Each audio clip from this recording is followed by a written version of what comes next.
Hello दोस्तों, स्वागत है पॉलिटेक्निक स्टार्ट्स पे। मैं हूँ आर के सिंह एंड आज हम लोग डिस्कस करने वाले हैं फोर्स के बारे में। तो दोस्तों चलो करते हैं क्लास को स्टार्ट। लेकिन क्लास स्टार्ट करने से पहले जो सभी दोस्त हमारे चैनल पे पहली बार आए हैं, चैनल को प्लीज़ सब्सक्राइब कर लीजिए और अपने दोस्तों में क्लास को शेयर करना बिल्कुल मत भूलिएगा। तो दोस्तों चलो करते हैं क्लास को स्टार्ट। दोस्तों आज हम लोग सबसे पहले समझेंगे फोर्स के बारे में। फोर्स क्या होता है? अगर मैं आपको सिंपल लैंग्वेज में कहूँ तो फोर्स एक एक्सटर्नल एफर्ट होता है, मतलब एक बाहरी प्रयास होता है जिससे कि एक पार्टिकुलर ऑब्जेक्ट में चेंजेस आ जाते हैं। एग्जांपल देखो, एक सरफेस में एक ऑब्जेक्ट है, ठीक है। मान लेते हैं एक सरफेस में एक ऑब्जेक्ट है एंड इस ऑब्जेक्ट में कोई भी मूवमेंट नहीं है, मतलब इसका स्पीड जो है वो 0 है। तो हम लोग ये भी कह सकते हैं ये वाला ऑब्जेक्ट आपका रेस्ट कंडीशन पे है, ठीक है, क्योंकि ये वाला ऑब्जेक्ट टाइम के साथ साथ अपना पोजीशन चेंज नहीं कर रहा है, ठीक है। इसका मतलब ये रेस्ट में है। तो इसको हम लोग अगर पीछे से धक्का देना स्टार्ट करेंगे या फिर इसको सामने से हम लोग खींचना स्टार्ट करेंगे तो इससे क्या होगा कि ये वाला ऑब्जेक्ट सामने की तरफ स्लाइड करना स्टार्ट कर देगा। ओके, मतलब टाइम के साथ साथ ये अपना पोजीशन चेंज करेगा। पहले तो यहाँ था, थोड़ी देर बाद यहाँ आ जाएगा, स्लाइड होते होते थोड़ी देर बाद यहाँ आ जाएगा, ठीक है। बिल्कुल इस तरह से वो टाइम के साथ साथ अपना पोजीशन चेंज कर रहा है। तो इसका सिंपल सा मतलब ये है कि इसमें मोशन आ गया है, ठीक है। एक ऑब्जेक्ट था जो कि पहले रेस्ट कंडीशन पे था, जिसमें कोई भी मूवमेंट नहीं था। हम लोगों ने जैसे ही इसको धक्का देना स्टार्ट किया या फिर इसको खींचना स्टार्ट किया तो इसमें क्या आ गया दोस्तों? मूवमेंट आ गया, ये सामने की तरफ जाने लगा, इसमें मोशन आ गया। ओके, तो ये था पहला एग्जाम्पल। दूसरा एग्जाम्पल देखो, एक सरफेस में एक ऑब्जेक्ट पहले से ही स्लाइडिंग हो रहा था, ठीक है। स्लाइडिंग हो रहा था बिल्कुल इस स्पीड के साथ, इस दिशा में।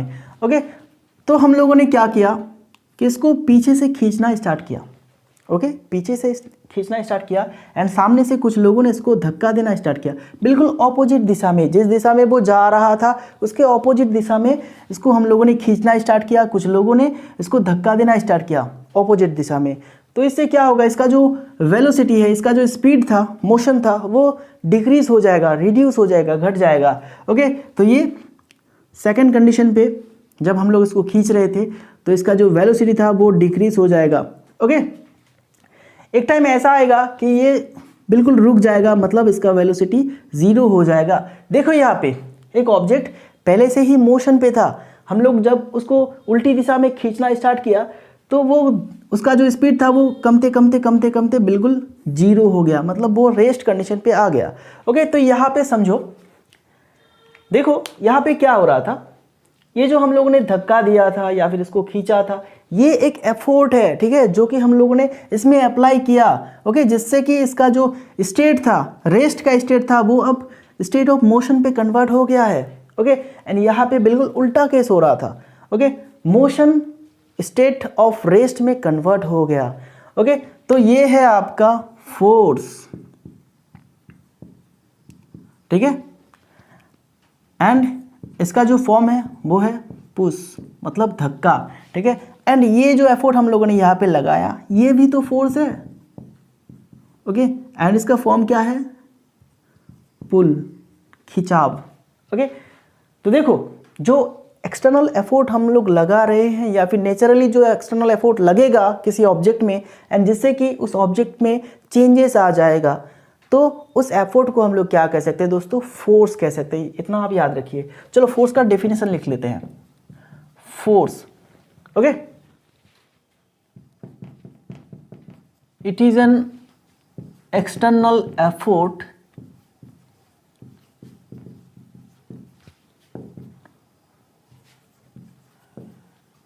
capable of changing the state of rest or motion of a particular body, ठीक है। तो ये सिंपल सा डेफिनेशन आप लिख सकते हैं।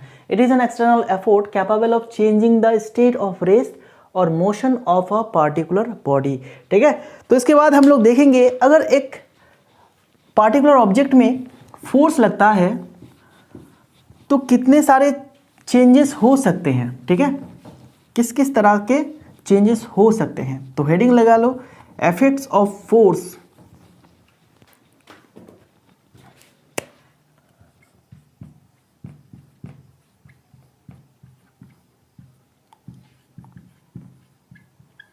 ठीक है, हेडिंग लगा लो फटाफट से, effects of force.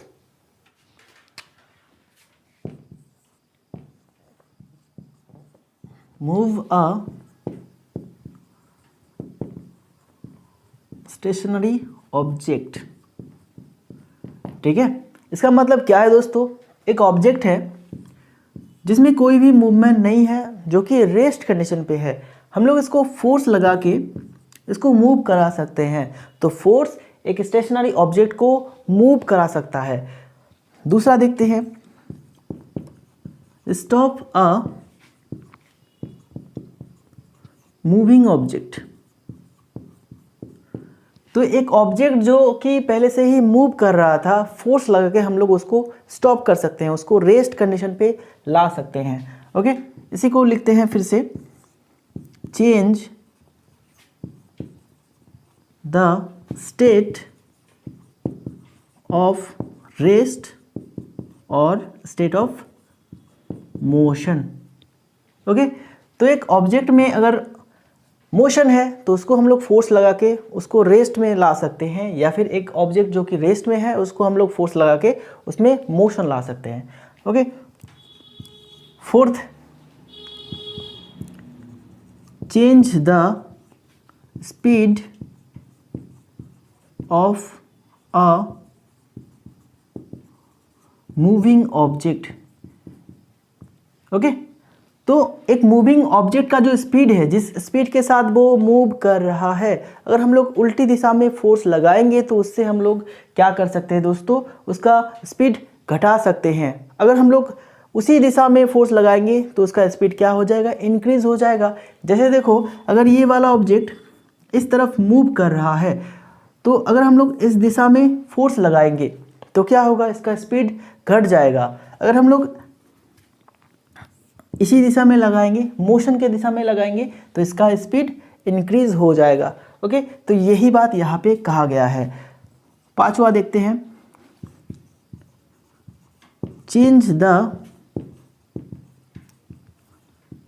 Direction of motion.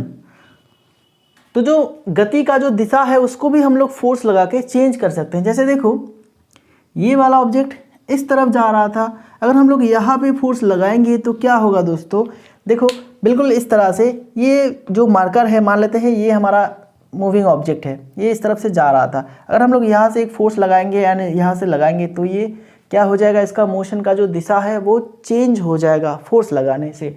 तो यही बात यहाँ पे कहा गया है। ओके, एक और देख लेते हैं, change the shape and size of object. Object के शेप एंड साइज को भी हम लोग फोर्स के सहारे चेंज कर सकते हैं। ठीक है, जैसे देखो, एक रॉड है, बिल्कुल एक रॉड है दोस्तों, यहाँ पे रॉड को फिक्स किया गया है, यहाँ पे फिक्स किया गया है। अगर हम लोग यहाँ पे फोर्स लगाएंगे तो क्या होगा, ये वाला रॉड बेंड होके कुछ इस तरह से हो जाएगा। ठीक है, तो इसका शेप चेंज हो गया। इस तरह से हम लोग साइज को भी चेंज कर सकते हैं। ओके, तो ये कुछ इफेक्ट्स है फोर्स के, ये सारे आप याद रखिएगा। ओके, तो ये पूरा मैं इरेज कर देता हूँ। आगे हम लोग बात करेंगे यूनिट ऑफ फोर्स के बारे में।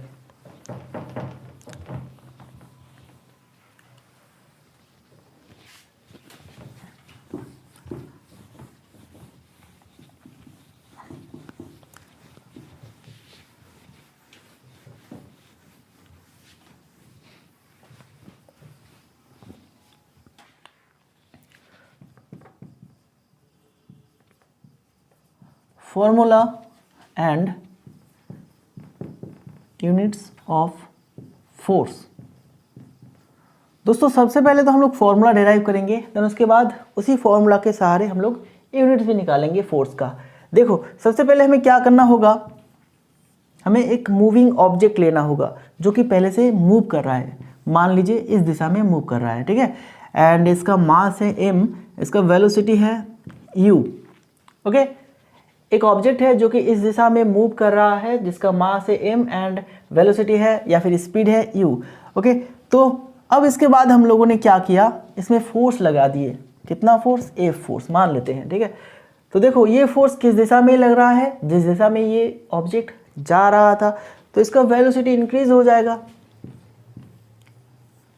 मास तो वही रहेगा लेकिन इसका वेलोसिटी इंक्रीज हो जाएगा। तो यहाँ पे आप एक बात याद रखिए, अगर हम लोग उसी दिशा में सेम दिशा में फोर्स लगाएंगे तो उसका वेलोसिटी बढ़ेगा, अगर हम लोग उल्टी दिशा में फोर्स लगाएंगे तो उसका वेलोसिटी घटेगा, ओके। तो यहाँ पे v is greater than u, okay, बहुत ही सिंपल सा बात है, v is greater than u। तो देखो according to Newton's second law of motion, Newton ji के सेकेंड लॉ ऑफ मोशन के अनुसार क्या है, force is equal to rate of change of momentum, ठीक है। तो यहाँ पे देखो एक नया टर्म आया मोमेंटम, तो इसको मैं बाद में समझाऊंगा, फिलहाल आप ये मान के चलिए कि ये जो मोमेंटम है, मोमेंटम मतलब mass of the object and velocity of the object, ठीक है, ओके। यहाँ पे mu होगा, यहाँ पे मोमेंटम, सेकंड केस में मोमेंटम क्या होगा, mb होगा, ठीक है, आप इतना मान के चलिए। अब देखो यहाँ पे हम लोग लिख सकते हैं फोर्स, हमने कितना फोर्स लगाया, F फोर्स लगाया, तो rate of change of momentum, momentum में कितना चेंज आया पहले तो ये देखते हैं, पहले इतना था बाद में इतना हो गया, कौन सा ज़्यादा होगा दोस्तों, m तो बिल्कुल सेम है ना, u से ज़्यादा v है तो ये वाला मोमेंटम क्या होगा, ज़्यादा होगा, ओके, क्योंकि इसका वेलोसिटी ज़्यादा है, इसका वेलोसिटी कम है। तो देखो कितना चेंज हुआ है momentum, mv minus mu, and यहाँ पे रेट की बात हो रहा है तो हम लोग नीचे t लगा देंगे, ओके। तो चलो सेकंड लाइन में क्या करेंगे, F इजिकल टू m को यहाँ पे कॉमन लो तो रह जाएगा v minus u divided by t। ये किसका फॉर्मूला होता है दोस्तों, एक्सेलरेशन का फॉर्मूला होता है। एक्सेलरेशन को हम लोग a से लिखते हैं तो ये हो गया ma, force equal to mass into acceleration, force equal to ma। ये वाला फॉर्मूला याद रखिएगा, एंड ये वाला फॉर्मूला हमें कहाँ से मिलता है, Newton second law of motion से, ओके। चलो इसी फॉर्मूला के सारे हम लोग क्या करने वाले हैं दोस्तों, अब यूनिट्स भी निकालने वाले हैं।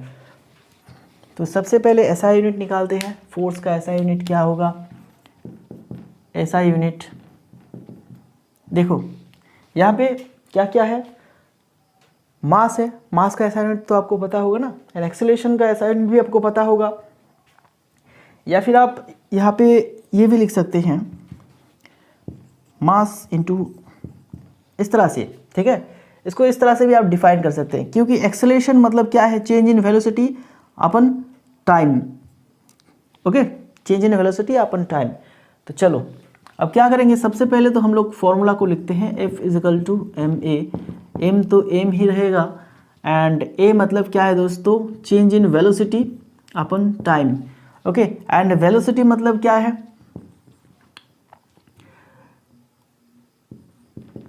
डिस्टेंस अपन टाइम, एंड नीचे एक और टाइम है, ये आपका मास होगा, ये आपका टाइम होगा, ठीक है, okay. Force equal to ma, a मतलब एक्सेलरेशन, एक्सेलरेशन का मतलब क्या है दोस्तों, change in velocity per unit time, तो dv मतलब चेंज इन वेलोसिटी, ओके।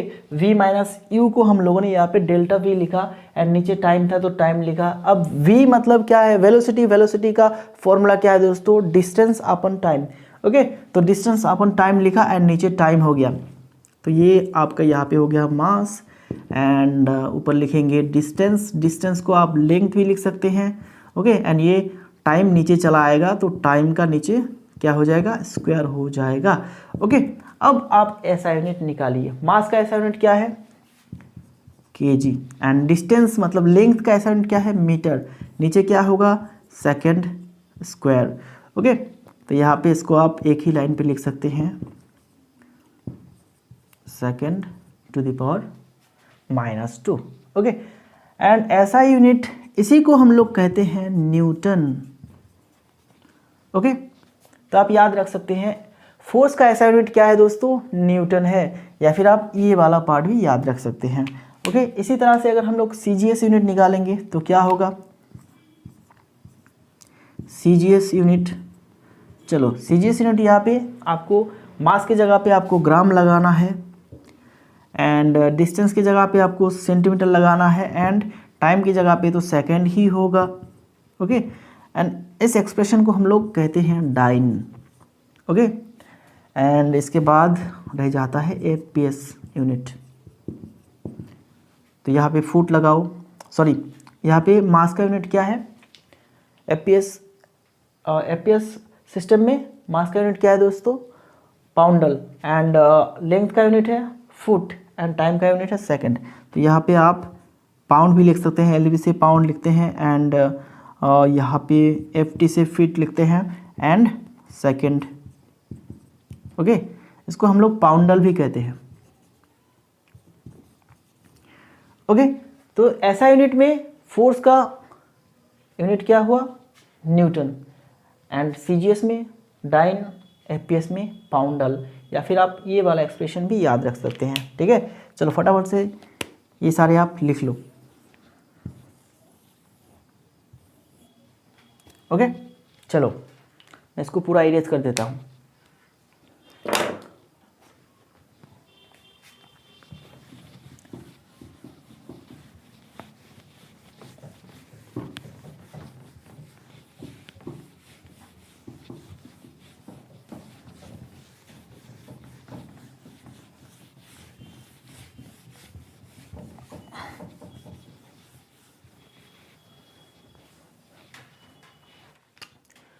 दोस्तों अभी हम लोग बात करने वाले हैं टाइप्स ऑफ फोर्स के बारे में।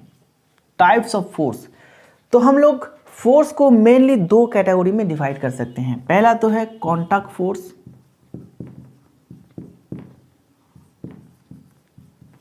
एंड दूसरा क्या है दोस्तों, नॉन कॉन्टैक्ट फोर्स। अब कॉन्टैक्ट फोर्स क्या है या फिर नॉन कॉन्टैक्ट फोर्स क्या है, नाम से ही थोड़ा थोड़ा पता चल रहा है। कॉन्टैक्ट फोर्स वो सभी फोर्स हैं जो एक्ट होने के लिए कॉन्टैक्ट होना बहुत ही ज़रूरी है। जैसे देखो, एक ब्लॉक को आप मूव करेंगे, मतलब एक ब्लॉक यहाँ पे है, इसको आप मूव कराएंगे, यहाँ से यहाँ ले जाएंगे, तो इसके लिए आपको धक्का देना होगा या फिर इसको आपको खींचना होगा। तो धक्का देंगे या फिर खींचेंगे, तो इसके लिए कॉन्टैक्ट बहुत ज़रूरी है यहाँ पे। ओके, एंड यहीं पे देखो, ये जो कॉन्टैक्ट सरफेस है दोस्तों, ये वाला सरफेस, ऑब्जेक्ट एंड सरफेस के बीच में जो कॉन्टैक्ट सरफेस है, इसमें भी एक फोर्स लगेगा जो कि मोशन के ऑपोजिट डायरेक्शन पे होगा, जिसको हम लोग फ्रिक्शन कहते हैं। फ्रिक्शन को हम लोग आगे पढ़ने वाले हैं, तब जाके भी ये पूरा कंसेप्ट आपको समझ में आ जाएगा। फिलहाल आप याद रखिए, फ्रिक्शन फोर्स एक कॉन्टैक्ट फोर्स का एग्जाम्पल है। ओके, एंड चलो एग्जाम्पल लिखते हैं एक एक करके।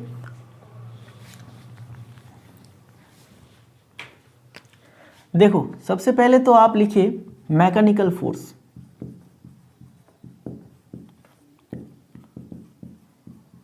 ओके, मैकेनिकल, जितने भी मैकेनिकल फोर्स होते हैं वो सभी क्या होता है दोस्तों, कॉन्टैक्ट फोर्स होते हैं। इंजीनियरिंग मैकेनिक्स में हम लोग जितने भी फोर्स को लेकर डील करेंगे ना, जितने भी टाइप्स वहाँ पे देखेंगे, सारे के सारे मैकेनिकल फोर्स के अंडर पे आ जाएगा, जहाँ पे टच होना बहुत ज़रूरी है। जैसे देखो,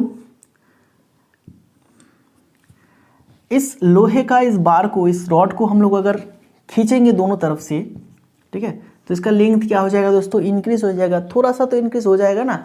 या फिर अगर हम लोग यहाँ से एक फोर्स लगाएंगे तो ये बेंड हो जाएगा, मतलब कुछ इस तरह से हो जाएगा। तो ये सभी जो फोर्सेस लग रहा है यहाँ पे, ये सारे क्या है, मैकेनिकल फोर्स है। एंड ये सारे फोर्स एक्ट होने के लिए टच होना बहुत ही ज़रूरी है, कॉन्टैक्ट होना बहुत ज़रूरी है। ओके, चलो आगे देखो, एक तो एग्जाम्पल हो गया, दूसरा एग्जाम्पल क्या है, फ्रिक्शनल फोर्स।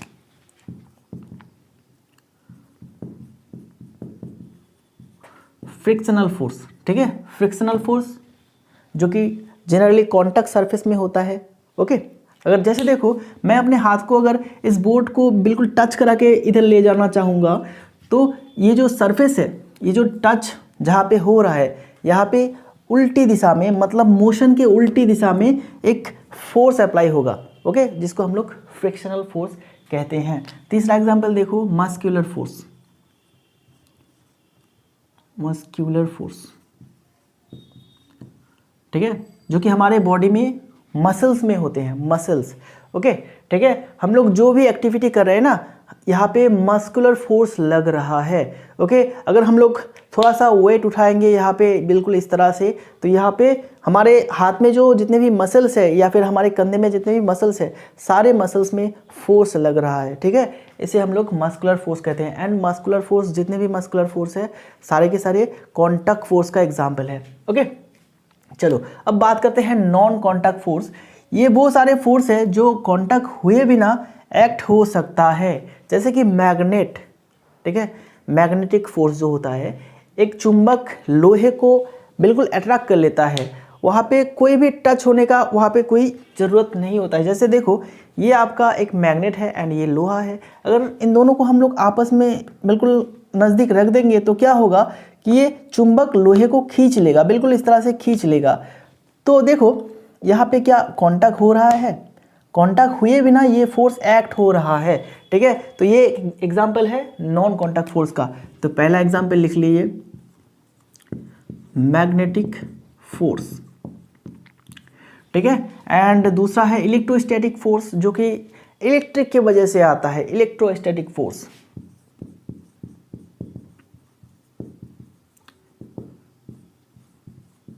ओके। एंड तीसरा एग्जांपल भी लिख लेते हैं, gravitational force,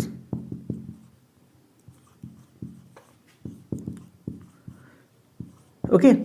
gravitational force, gravitational force क्या होता है दोस्तों, हमारे यूनिवर्स में दो ऑब्जेक्ट एक दूसरे को ऑलवेज खींचते हैं, ठीक है। एक बहुत ही वीक फोर्स से वो एक दूसरे को खींचता है, ओके, ठीक है। तो ये है ग्रेविटेशनल फोर्स का, जो कि है आपका नॉन कॉन्टैक्ट फोर्स। तो ये सारे एग्जाम्पल आप याद रखिएगा। कॉन्टैक्ट फोर्स का एग्जाम्पल क्या है, mechanical force, frictional force, muscular force. And non contact force का एग्जाम्पल है magnetic force, electrostatic force and gravitational force. अब दो बात याद रखिएगा दोस्तों, पहला तो है स्ट्रॉन्गेस्ट फोर्स इन नेचर, ठीक है। हमारे नेचर में सबसे ज़्यादा स्ट्रॉन्गेस्ट फोर्स कौन सा है, सबसे शक्तिशाली फोर्स कौन सा है, एंड वीकेस्ट फोर्स, सबसे कमज़ोर फोर्स कौन सा है। ये दोनों बात याद रखिएगा। सबसे शक्तिशाली फोर्स कौन सा है दोस्तों, न्यूक्लियर फोर्स।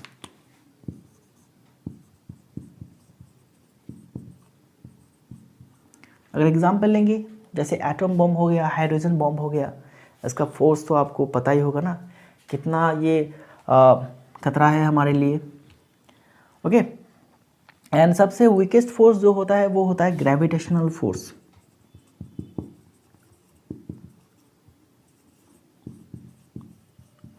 ये दोनों बात आप याद रखिएगा, ओके दोस्तों। आज के क्लास के लिए इतना ही। आगे के क्लास में हम लोग मोमेंटम डिस्कस करेंगे एंड मोमेंटम से रिलेटेड है कंजर्वेशन वाला जो लॉ है, law of conservation of linear momentum, and उसका कुछ एग्जांपल देखेंगे, जैसे कि रिकॉइल ऑफ गन, एंड उससे कुछ हम लोग रिलेटेड न्यूमेरिकल्स भी सॉल्व करेंगे, ओके। तो दोस्तों अगर आपने हमारे चैनल को अभी तक सब्सक्राइब नहीं किया है तो जरूर कर लीजिएगा, एंड अपने दोस्तों में क्लास को शेयर करना बिल्कुल मत भूलिएगा। क्लास अगर अच्छा लगा तो क्लास को लाइक करना भी मत भूलिएगा, ओके। तो दोस्तों हमारा जो क्लास पैटर्न रहेगा आगे, बिल्कुल शॉर्ट पैटर्न रहेगा, एक दो टॉपिक को लेके क्लास होगा। अब लॉन्ग क्लास नहीं होगा, क्योंकि लॉन्ग क्लास पूरा देखते देखते आप बोरिंग हो जाते होंगे, तो इसलिए अब से लॉन्ग क्लास नहीं होगा, क्योंकि मैंने यूट्यूब में वोटिंग भी लगा डाला। तो वोटिंग में जो रिजल्ट आया वो सभी लोग जो है वो शॉर्ट क्लासेस ज़्यादा पसंद करते हैं, ठीक है। वोटिंग में शॉर्ट क्लासेस का ज़्यादा डिमांड है। तो दोस्तों आगे से हम लोग इसी तरह से सारे जो वीडियो आएगा, जो क्लासेस होगा वो शॉर्ट होगा, ठीक है। 30 मिनट के आसपास ही होगा, 30 मिनट से कम भी हो सकता है एंड थोड़ा सा ज़्यादा भी हो सकता है, लेकिन बहुत ज़्यादा नहीं होगा, 40 के पार नहीं जाएगा, 40 से नीचे रहेगा। एंड मैक्सिमम वीडियो कोशिश करूँगा कि 30 मिनट से पहले ही खत्म हो जाए। एंड क्योंकि हम लोग छोटे छोटे टॉपिक को लेकर डिस्कस करेंगे, तो इससे हमारा जो लेंथ होगा वो बहुत ही कम होगा। एंड छोटे छोटे वीडियो बनाने में क्या होता है दोस्तों कि मैं फ्रीक्वेंटली वीडियो डाल सकूंगा। ओके, एंड लॉन्ग वीडियो में दिक्कत तो होता है ना, क्योंकि मुझे तो पहले अरेंज करना होता है कि क्या क्या पढ़ाऊंगा, कौन सा टॉपिक है, सिलेबस को पूरा रीड करना होता है, फिर से मुझे नोट कलेक्शन करना होता है एंड फिर से उसको शूट करना होगा। एंड क्या होता है कि लॉन्ग वीडियो शूट करने में थोड़ा सा ज़्यादा टाइम लग जाता है और उसको एडिट करने में भी थोड़ा सा ज़्यादा टाइम लग जाता है एंड अपलोड में भी बहुत ज़्यादा टाइम लेता है। इसीलिए वीडियोस बहुत देर बाद आता था, लेकिन अब नहीं होगा। अब मैं छोटा छोटा वीडियो बनाऊंगा तो फ्रीक्वेंटली वीडियो डालता रहूँगा। तो दोस्तों चलो मिलते हैं नेक्स्ट क्लास में। Thank you very much.